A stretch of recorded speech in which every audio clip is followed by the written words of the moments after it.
It's the most magical time of the year, and I'm not talking about Christmas. I'm talking about the NFL season. So make sure you're ready with NFL Sunday Ticket and YouTube TV. Get the most live NFL games all in one place. Right now, you can save $85 when you bundle NFL Sunday Ticket with YouTube TV. Sign up today at youtubetv.com/Spotify. Device and content restrictions apply. Discount applied to first 4 months of YouTube TV, then $72.99 a month. Ends August 29th. Terms, restrictions, and embargoes apply. No refunds.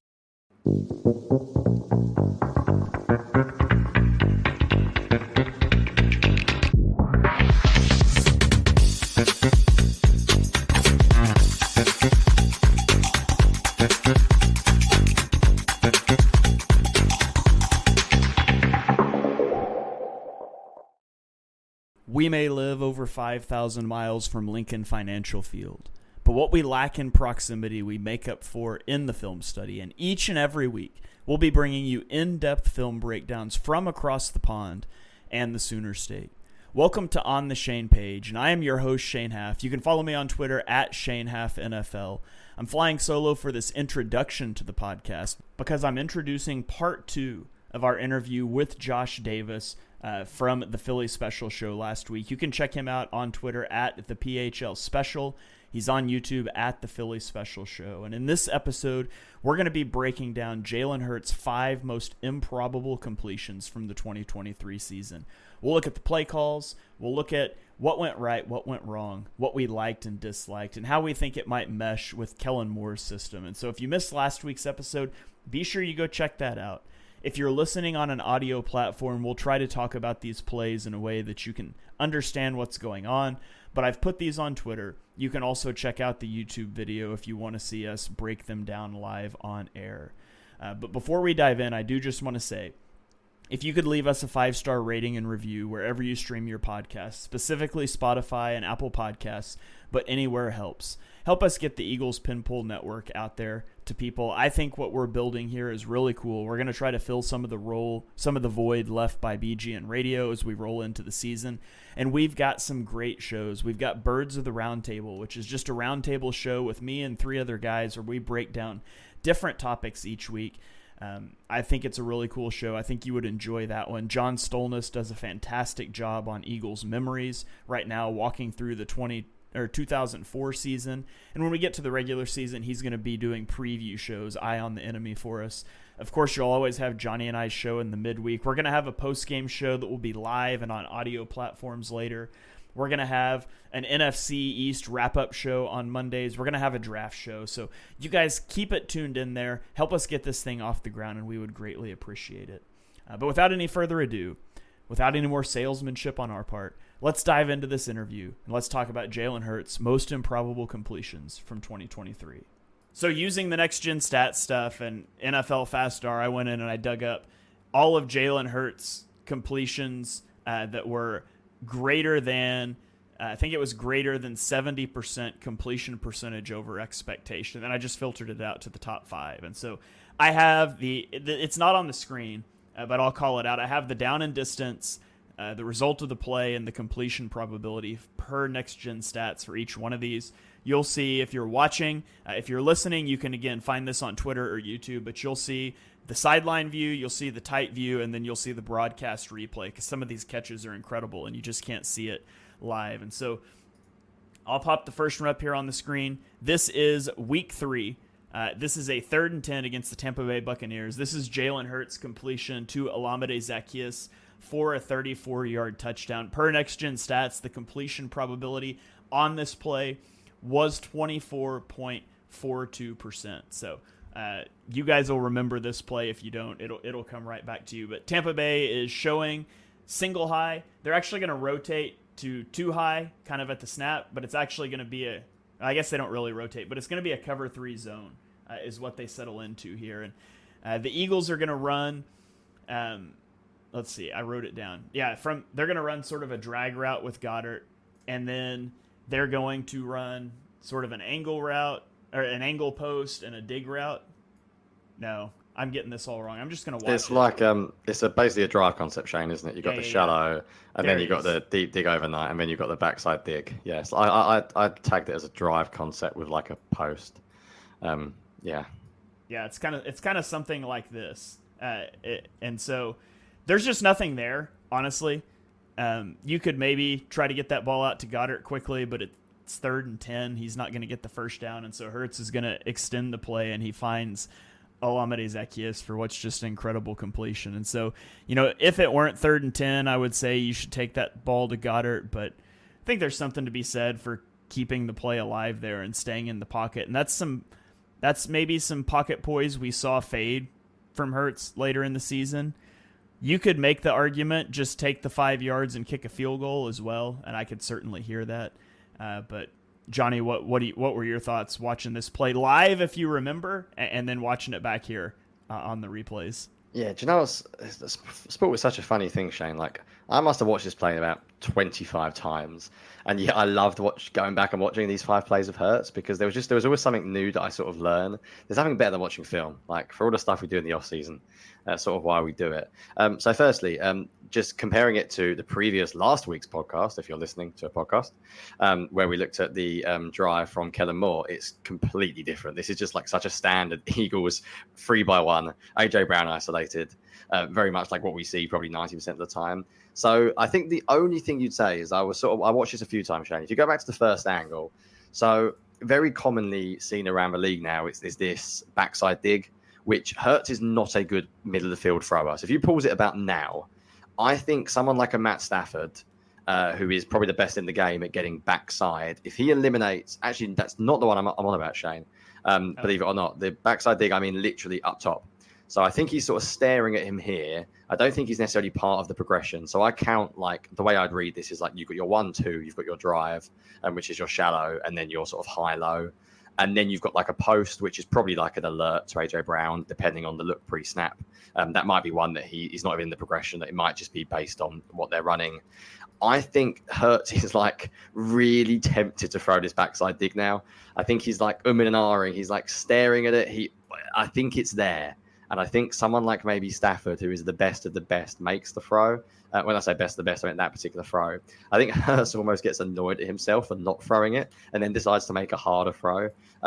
But I think, firstly, it shows you that he can be very poised in the pocket. I think it shows you that it's that middle of the field that he's still got to work on. But it also shows you that, like, touch, accuracy, ability to make plays sort of outside of structure, this is sort of within the design of the play, is all there. I think it's an incredibly good throw. Like, I'm not taking anything away from him. I think it's just really interesting that backside dig, middle of the field throw is something we see a lot of the top quarterbacks make. And maybe that's something I'd love to see Hurts to make that throw. But it is a difficult throw, and I can hardly take away from the fact he makes arguably the best throw of the season for a touchdown. Yeah, Josh, anything else there from that particular play except for the ridiculous nature of the throw and catch? Yeah, it was ridiculous. And Shane asking, like, if you remember watching it live. I remember watching it live, and I thought, oh, that's picked. Like, as soon as he threw it, I was like, yeah, that's for sure picked. But I mean, it was right out of the fingertips, right out of the reach of the defender. To your point, I mean, it is. He's sitting there forever. I mean, we're going to go through several of these other plays, but it's night and day different. And granted, I know you could say, oh, there's some cherry picking or whatever, but still, it's like it's night and day difference of like he's in the pocket for forever. I don't know exactly what the count was, but like 4 or 5 seconds, and just waiting. And it's like, all right, hey, you're to go ahead and try to throw a home run ball. It worked, but as we saw, as the season certainly continued to go further and further along, it's like, well, you can't keep doing that. You can't keep relying on the same thing there. So you need to have some sort of more efficiency, and maybe a quick game or a plan that works better. But yes, I mean, as far as the throw itself, absolutely ridiculous. And also to the point, I remember Shane, whenever we were recording, it was like, yeah, Jalen sometimes exits the pocket a little bit too quickly, or is not really having the options. So he's just going to go take off and run, or kind of break out of the pocket. But he did there. So fortunately, it worked in that sense. But yeah, it's one of those, it's like, you don't want to like live off of that. That's a great play. That's cool. That's awesome. But you'd like to have some other designs, and more frequently. Yeah. Well, speaking of plays that I don't even know what Hurts is supposed to do with it, let's go to week 8 against the Washington Commanders. And this is a 3rd and 7. The Commanders are in a cover 2 man look, and the Eagles decide to run 4 verticals at it. And Jalen Hurts is going to end up throwing this one up to AJ Brown at the bottom of the screen for a 25-yard touchdown. This is where, sometimes good players just beat bad X's and O's. The completion probability per Next Gen Stats here was 25.5%. But Josh, I'll throw this one to you first. Just talk me through what you're seeing when you watch this one. Well, it's the same alignment of Hurts in the gun, which I felt like was, 92% of the time. But, to Jalen's credit, A.J. Brown had absolutely dominated Emmanuel Forbes by that point. So maybe the play call was like, hey, everyone just run and you're going to throw it to A.J. But no, in all seriousness, I mean, you got 5-man pressure there. Like we had been talking about, like how are you helping Jalen in this sense? Like it's take the snap, everyone just clear out. Where's he supposed to go? Sure, throw it deep. AJ 2-man, double coverage. It works out, but yes, I mean, I think everybody's just infuriated with the end justifies the means sometimes, but great, you got a touchdown, but the more that you rewind it and take a look, is where on earth is there an option for Jalen? Is there, because if you pause it right as he's about to make the throw, it shouldn't work. AJ's phenomenal, and that's why it worked. And Jalen, it's not even the best throw. AJ kind of has to come back and get it, but it's there's no separation. I mean, there's not even half a yard of separation on any receiver, really. It's where do you want him to throw the football? I mean, you would talk about the efficiency. Jalen had a higher than expected efficiency rating throwing the football because there was hardly anyone open, so he was making good throws, replacing it there. But yeah, this is one of those that, unfortunately, we could pick out a lot of different plays that look similar to this, but when you've got 5 in there and he's having to just take a deep shot, say, all right, double coverage to AJ, let's see how it works out. Again, not one that you want to live off of, but a great play, and that's why AJ's an all-pro. I love Emmanuel Forbes' reaction right here. It's just what Yes. just happened? Welcome to the big leagues. So when I watch this play, I mean, you got a comment here that you would think they'd try to work an end breaker, and the problem here is the defenders are inside. We've got inside leverage, and they're trying to sort of break in and I think occupy the safeties. And Kenny Gainwell's supposed to be getting out into the flat as a check down, and he sort of gets caught up in the line with the games. And I think this is the thing, though. Kwan commented and said Jalen could have run it for 15, and I think that's the answer. I think that's mostly the answer. I think for the most part, when the Eagles last season, if you would see a cover 2 man look like that, it's okay, we're going to run downfield, and Jalen can scramble. And Jalen didn't scramble as well last year, but I think that is probably the answer here, or is meant to be the answer, is that you've got the linebacker either following the running back, getting out into the flat, or staying home to cover Jalen, and he can't cover both. So I hate this play call personally. So I don't have a lot more to say about it other than I hate it. But I think that was meant to be the solution here. And Hurts was just nope, I'm just going to throw it up to AJ. So Johnny, what were your thoughts looking at this one? Yeah, I won't get you in trouble, Shane. But I do know that Shane had a certain Eagles coach talk to him about this play in his DMs. So Shane's more powerful than you guys know. And we sort of went back and forth and sort of we confirmed what we thought about this play. It's the classic Jimmy and Joe's, not X's and O's. I think that's the American phrase, isn't it? Make sure I don't screw that one up. You said it backwards, but it's the same thing. Yeah. Oh, did I? Well, I mean, there we go. I wrote, Shane, in my notes for this play, I wrote 3 words in capitals. I wrote the Eagles offense. I have a feeling, well, I know for a fact that some of the Eagles coaching staff would have looked at that play and gone, yeah, perfect. We got what we wanted. The team was built to win on individuals without a doubt. It was not built to win around scheme. And it's funny because I listened to the Athletic Football podcast, which had Tice and Robert Mays last year, and they hated the Eagles offense because I think scheme nerds, guys that want to see you win with scheme, just want to see cool stuff. They want to see a team with no talent running crazy stuff every week that's the sequence perfectly and they're beating good defenses. I think the Eagles were a bit infuriating because they were good just by relying on players. I think the problem is when that doesn't work, when you can't just beat the opposing team, when you get injuries and AJ Brown isn't fully fit, there's just nothing else there. That kind of play is fair enough, it works. It reminds me a little bit actually of the old Bengals. They used to talk about the Bengals used to run this a lot as well. A very famous play called 989, basically 2 guy routes and a post route from the slot. And Nate Tice used to say it's the play you run when you think you're significantly better than the other team. And they used to just do Tyler Boyd, slot, post, T. Higgins, Jamar Chase, both run outside go routes. And basically, we'll just throw it to the guy who's free because we're better than them. And it's all very good. It works for like a little bit of time. But at the end of the day, the whole idea of scheme is that you can help the players if things like that aren't working. There's nothing against the quarterback. There's nothing against like the receivers. That is just the Eagles' offense to a T. And it's not the only time we've seen plays like that. I won't go into too much detail. I won't get Shane in trouble. But we've had like pretty much confirmed on record, and I don't just say this stuff, that was like the plan.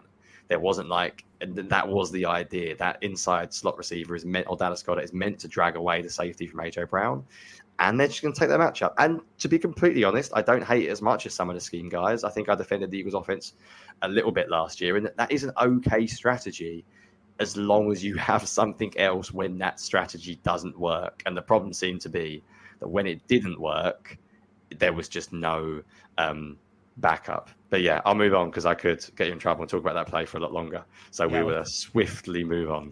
Let's not do that. Never mind. Got a couple comments here we'll go to. Kwan says, I remember Sanchez on one broadcast saying, quote, "This is such an exhausting way to run an offense." You mentioned scheme nerds like hate the Eagles offense because they want to see you do something cool. Like they want to see you do a flea flicker tight end screen for 6 yards on 2nd and 5. Like that's cool. But it is what it is. Johnny, I do have to ask you, a comment from Eagles X's and O's says Johnny is spitting. Do you know what this comment means, Johnny? I hope it means I'm doing something good because the 100 emoji makes it sound positive.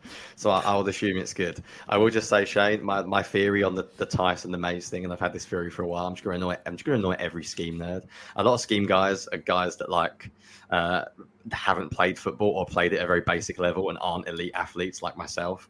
So you end up not wanting the answer to sports just to be throw it to the best athlete because you wish there was a better answer out there that you can one day come up with, but it's too basic. You can't just throw it to AJ Brown. And like sometimes you can.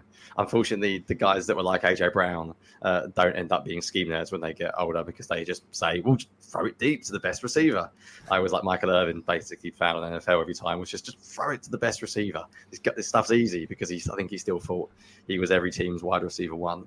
I think there's a good comment coming in as well. Brett Coleman called it a high school offense. And again, the funny thing is it was probably still a top 5, top 10 offense overall for the last 2 years. Like it works.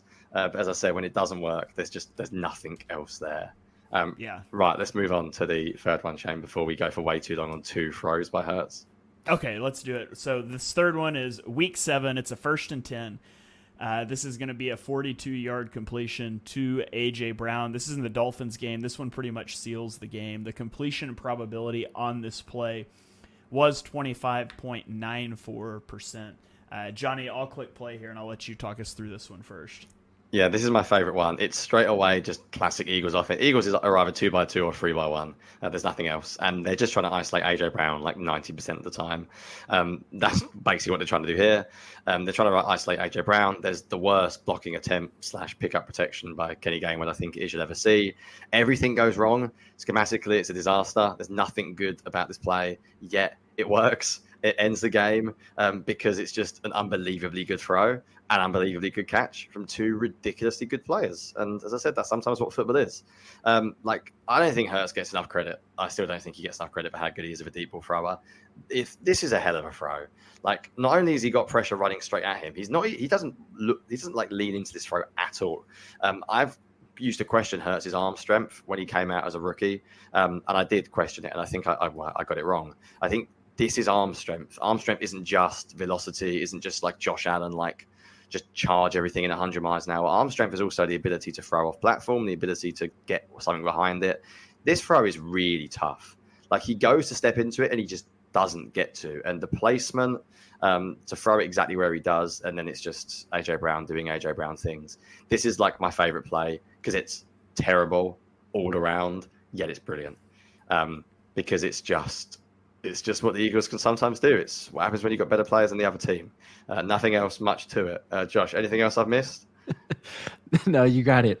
This was a game that I was at in person, so I remember that catch very vividly. They were actually running towards us. We were kind of up in that end zone area, so it's phenomenal. But yes, I mean it's to the point of what Allison said earlier and what we mentioned. But it's like the Eagles running a high school offense. There's your best player. It works at the lower levels.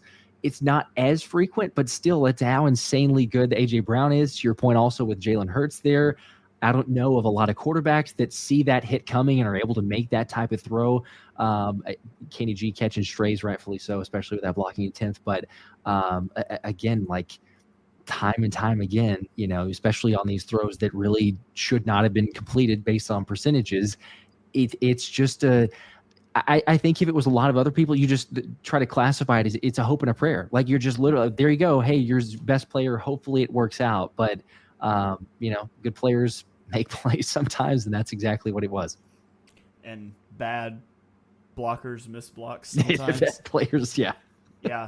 My biggest thing I wanted to point out on this one isn't even about the Eagles. It's about the Eagles for this year, I guess. And this is Vic Fangio's defense. And this is something, they do something here that you see them do a lot.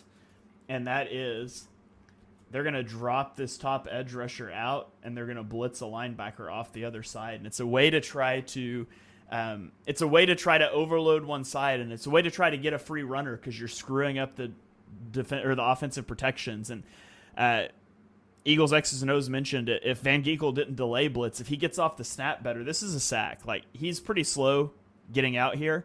And I don't know if he's reading something. I don't think so from what I know of how Fangio calls his defense. I don't think he's reading anything. I think he's just late. And then Gainwell, totally whiffs the block. But you also just have, again, this is the Eagles offense, right? They spin into single high, and what are we doing? We're running a stop and go. We're running a stop and go. It's pick a side. We're going to throw the ball 50 yards downfield, and you just pick your guy you want. We're really not concerned about anything else underneath. We're going to go try to win this game right here by picking up an explosive play. And again, it works. It's just I don't think that's how you want to always make your living. But that was the most interesting thing to me here is seeing that little tidbit from Fangio. And again, like you mentioned, Johnny, Hurts' arm strength and stepping up into all these, which it's a common thread, him getting hit on these throws, stepping into contact, because that dramatically lowers that completion probability. But his ability to take a hit as he's making a throw, you don't want to see somebody doing that a lot because they're going to get hurt, but you want him to be able to do it in a big moment, 5 minutes left in a key game here. So really great play there by Hurts despite what it is schematically. So, okay. Anybody have anything else on that play before we move on? No, just if you think that play schematically is bad, wait for the next one. Yeah, I was going to say I'm ready for the next one. Not to get us too far off on a tangent, but I'm glad you actually brought that up with Van Ginkel because I'm pretty high on Zach Bond. So the similarities are there. If he's blitzing from that off-ball linebacker spot, that's a good point you bring up. It's time for today's Lucky Land horoscope with Victoria Cash.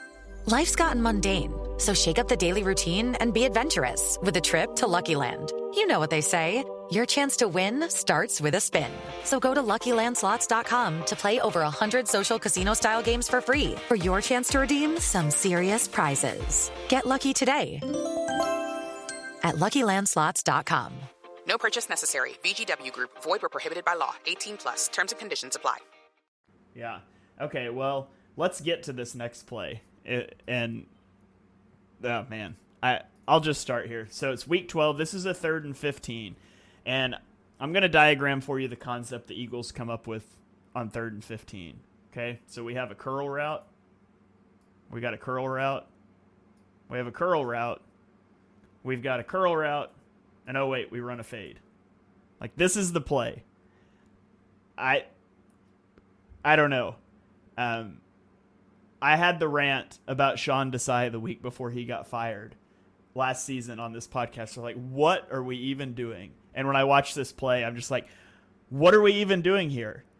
But Jalen Hurts is going to buy time, and he's going to find Olamide Zaccheaus for a 29-yard touchdown that has absolutely nothing to do with this play call.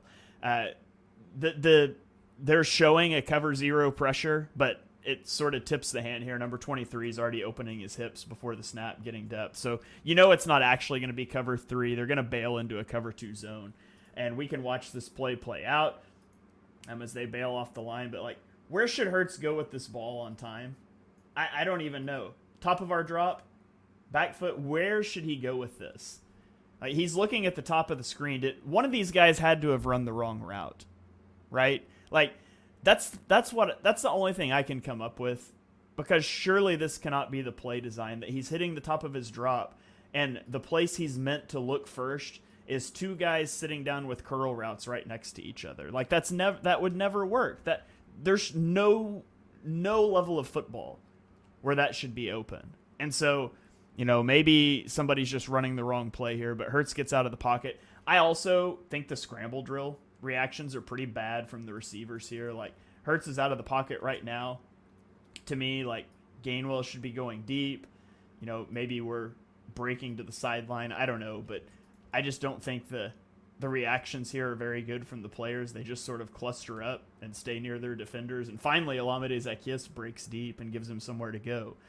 It's a tremendous throw. It's a terrible play. Johnny, what are your thoughts? Yeah, I think you actually don't give the Eagles enough credit, Shane. You said they don't have a plan. This is the plan. The plan is... If it was A.J. Brown, I would believe you, but that's Olamide Zaccheaus. The plan is from empty. The plan is from empty. Jalen Hurts stands there, runs around, and the Eagles score touchdowns. That's how football works, Shane. I mean, we joke, but that is the plan. The plan is there is no plan, because the second... You can tell this is by design. This is literally read one side to the right very quickly. And by the way, he has to go to the short side. He can't look at the deep route because he's expecting pressure, because they've lined up with 6. So he's instantly going to his check down side, basically, which he has to do, because if you look pre-snap, they are expecting pressure here. How many times do we see teams just blitz 6 versus 5? Have you noticed on none of these plays, by the way, any motion, any shifting? It's either empty, it's 3x1, 2x2, done. That's it. Pre-snap, they do not move. They could easily send 6 here, without a doubt, send 6. And by the way, they're on the 30-yard line, so Hurts cannot take a sack here because field goal range, it is a nightmare. So he basically has to look right, because he has to instantly get this ball out. But the second it doesn't work, that's it. There's no scheme, there's no play. But the Eagles are fine with this. This was the plan. The plan is Hurts get out of the pocket and make something happen. And the only good news is that they watched this play and decided that Quez Watkins was better than Zaccheaus all year. So that makes you feel even better as well. Because you didn't even get to see Zaccheaus do anything else like this. This is a nothing play. This is just pure backyard football. There's nothing to this. It's a ridiculous play by Hurts, basically, and a really, really good catch. But this is the definition of backyard football. There is nothing schematic here at all. This is just a very good quarterback making a sort of ridiculous fluky play, and a receiver making a really, really, really good catch. And if you look at the score, 21-24, 11 minutes left. It's a field goal would have been okay here, but you sort of did need to score as well. So it's also a risky play. I don't know, Josh, anything else to say? I mean, there's not really much else except for the fact it's just good players, isn't it?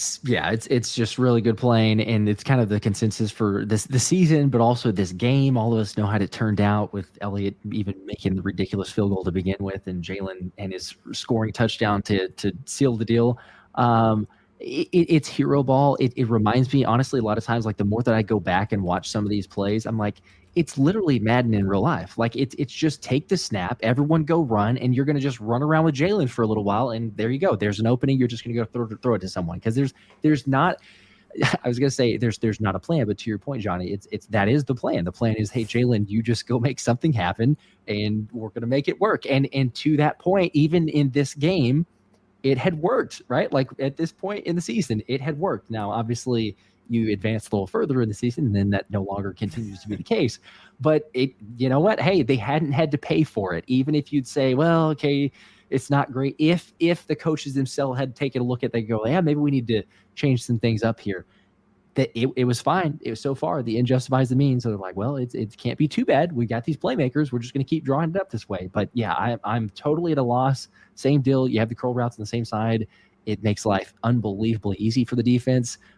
It can't and will not work consistently. I'm honestly shocked that the percentage was even that high for the completion probability, because looking and watching that play again, it's phenomenal. It's an incredible throw, incredible catch. Yeah, it's just you don't want to live off that. Yeah, I mean, if they sent all 6, where is the in-breaking route against the off coverage to get the ball out of his hands quick? Like, you're still trying to run a 10-yard curl route against a free runner.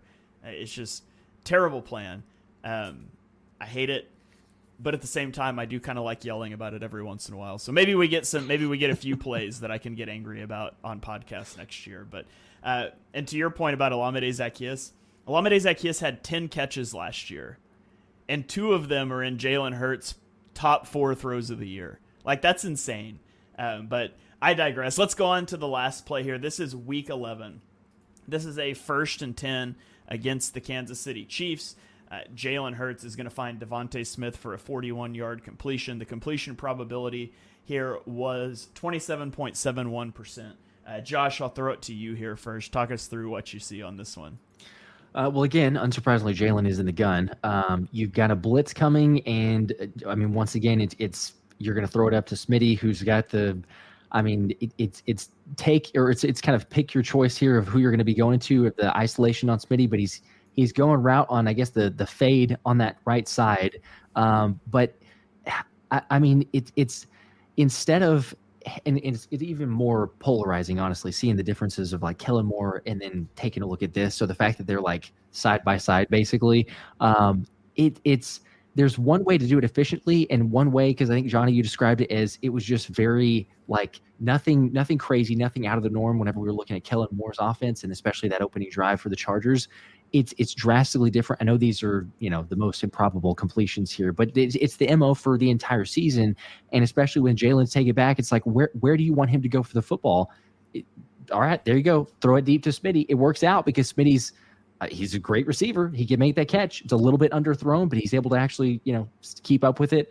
But even in this game here, it was, I remember thinking to myself, I was like, this offense should not, it can't keep working like this. And we found out that it didn't, but it's like another one of these throws, another one of these positions where you could, it seems like, take a much more advantage of what the defense is giving you there. And, but their blitz beater, let's be honest, was most of the time, hey, you're going to blitz. All right, we're going to go ahead and throw it deep. Like, let's just see what we can do for it. So that's their plan. Deep shot to beat the blitz.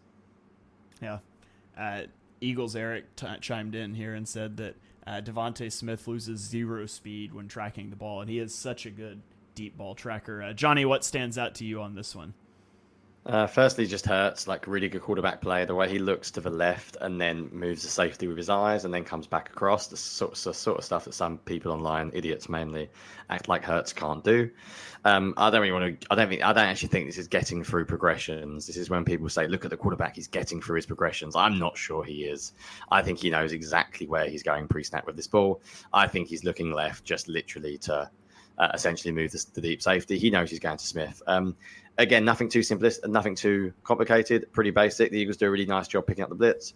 And I think, although it's slightly underthrown, it just sort of highlights that the Eagles have another extremely good weapon as well as AJ Brown. And that's why the Eagles sort of run their offense the way they do. I don't want to come across as too negative in that the Eagles offense has had some really good success running it like this. It's just at the end, it sort of ran out of magic. And also, I think Devontae Smith is an awesome slot fade route runner. I think he's done that almost since he came into the league.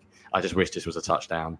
I think Jalen Hurts knew if he slightly underthrew it, he could get the tush push and get that 1-yard touchdown after to bump his fantasy points up. I bet he carried on. But yeah, Eric chimed in as well. I love people online who make football sound like too easy. Like, look at his eyes. He's reading his progressions. I'm like, no, that's pure pre-snap work. And that's still really good, but he knows exactly where he's going with the football and he moves the safety perfectly. I think just like sort of bigger picture before we finish up on those plays, like I liked doing this because it reminded me that Hurts is really good. And some of the criticism last year can go way over the top. And there's clearly a very talented player here. And it's also mental for those of you that stayed with us for an hour and 20. And I think Shane said there's quite a few people with us, which is pretty insane. When you watch the Kellen Moore drive and then you look at I know it's Jalen Hurts' most improbable throw, so it's sort of like the point, but it is just so different. And the more I watch these two offenses, I am absolutely fascinated to see how Sirianni and Moore blend it together, because my word, they are like polar opposites. it's going to be absolutely fascinating to see if Moore just completely gets the reins and totally does his own thing, or whether it's, I always hear this word like strike balanced. I'm like, hey, that's easier said than done. What do you do? Run 2 really nice schematic plays and then run 4 verticals just to keep Sirianni happy. Like the striker balance is easier said than done. But yeah, it's pretty cool. It did just remind me that Hurts, as I said, is a really good quarterback, and it's nice to see. And I think some of the criticism last year, in particular of him, went way over the top.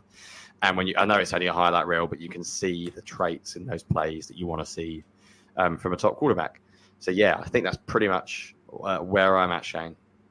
It reminds me, your comment about striking a balance makes me think of like back when I used to play a lot of Madden online, and everybody always ran like, everything was in shotgun, inside zone, dagger, 4 verticals. And so I would like run that same offense everybody else did like the first half of a game.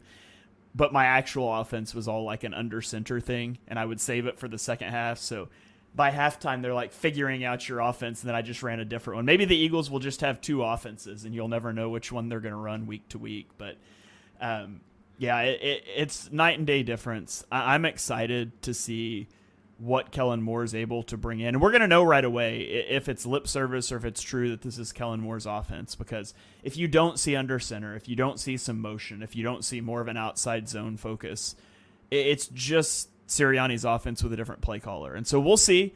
I'm anxious to see it, but until we get to August, September, we're just going to have to keep living through Chargers tape and Jalen Hurts 2023 tape. So that's about all I got. Josh, any final thoughts that you want to throw out there for people? Yeah, no, I appreciate you guys having me on for one. But also, yeah, like I'm with you. I can't wait till the football season gets here and like the real, so like in September, but on a promising or like an optimistic note, at least the reports are, the rumors are, there's some more motion based off of OTAs. I know it's just OTAs, so it's we actually see it. But it sounds like we're trending in the right direction.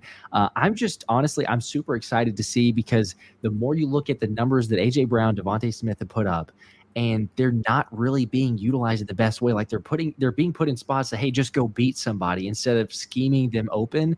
I'm just curious to see, like, if Smitty, even 10% emotion compared to 3, right? Like, or let's move him into the slot a little bit more often. I know AJ Brown's been rumored to get some reps in the slot. Not that they didn't have some, but like, how much more will they be utilized on that? So I'm right there with you. I'm extremely excited once we do see it. I hope that it is like we're hearing, that Kellen Moore is taking control of the offense. It's going to be a lot of his.